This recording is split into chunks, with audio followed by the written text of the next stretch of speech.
Thank you, Madam Chairperson. Friends all, it's so wonderful being here. It's like the family, because I know so many of them, and you come and you feel part, that warmth. You're always welcome. Thank you very much.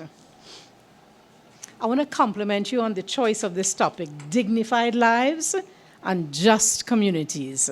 I've been fighting this battle since the 1980s, when I was quite a little, young girl. Fighting? Well, I was fighting on the platform of ethnic issues. And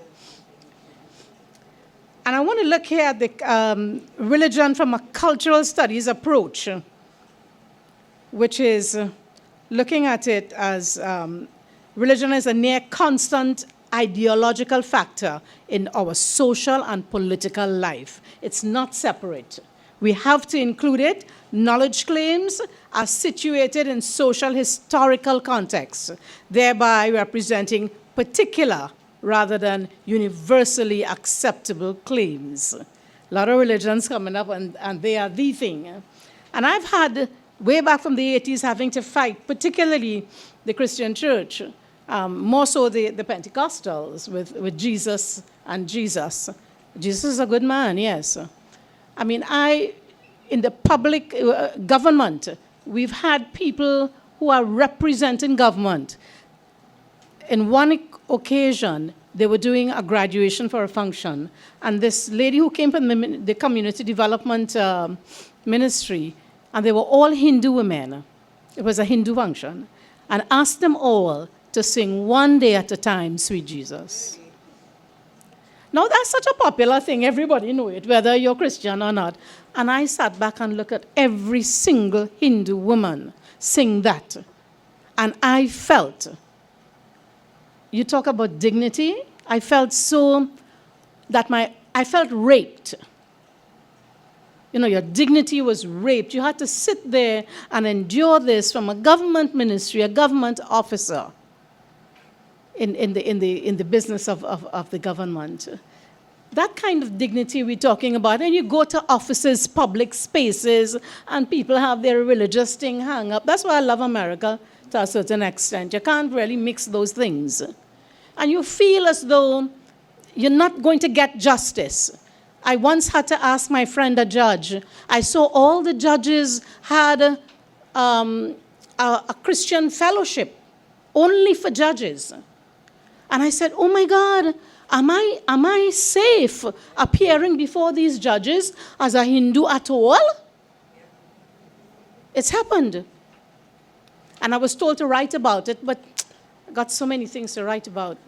The Trinity issue, just to set the record straight, I am the one that raised the Trinity issue in the 1980s.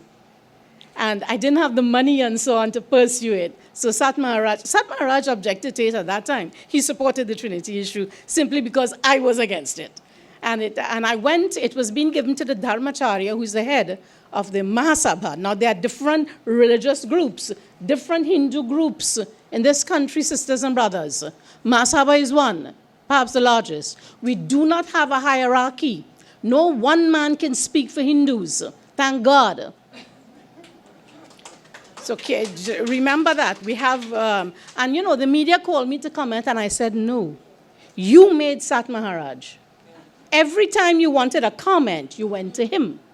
There are other Hindus, there are Hindu scholars in this country. In fact, in the Hindu tradition, you don't go to the performer of rituals to make a pronouncement. You go to a scholar. They don't do that. The Guyana Times. It pleases you to know that I'm the one that started the Guyana Times in Guyana. I did all the setup for it. I was at the Guardian at that time, and they called me over. I'm still a member of that organization. Ramlila Leonard. Ramlila is the performance of this ancient story told of Ram and Sita that is the core of, was the core and is the core of Hindu, and then it was Indian culture. In this country in particular, that's a text they all know. It is a community event that brings a community together. If you go to Dow Village, for example, Ramlila is supported not by Hindus only, everybody. The Rawan who plays there is a Muslim. His son is one of the main performers. So that's what it does in that community. And I've just published a book on that in India, the story in India, and my research in Trinidad since 2007. I have to write a book, but I had to earn a living in between. It's very hard. I have no dignity, fellow brothers and sisters, having to earn this living on writing. So this approach of looking at religion looks at the power and powerlessness and the marginalized and the reasons for their silence and why some interpretations of scripture gain prominence over others in different points of history. In TNT and the Caribbean, race, religion, patriarchy, and politics are very powerful forces in shaping our worldview. Now, I also sit on the CXC religious education thing where we work out this, teach religion, the exams, and so on. And it's very interesting listening to each other. Now, it shapes our worldview on the otherization of other people that leads violence of speech, then you have the violence.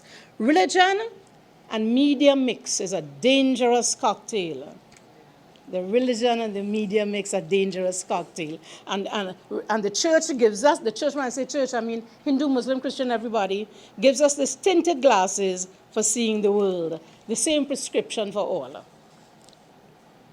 And let's not forget that religion burns people at the stakes, beheads people even today, fuel racism, the persecution of the non-believer, and oppression of those in the lower social classes, like the caste system. Religious writings, people don't want to challenge religious writings. You could be beheaded for that. I am one that challenge. Well, in my tradition, we are allowed to challenge. Okay, so Lynette has announced, told me I got 1 minute, I'm done. Right.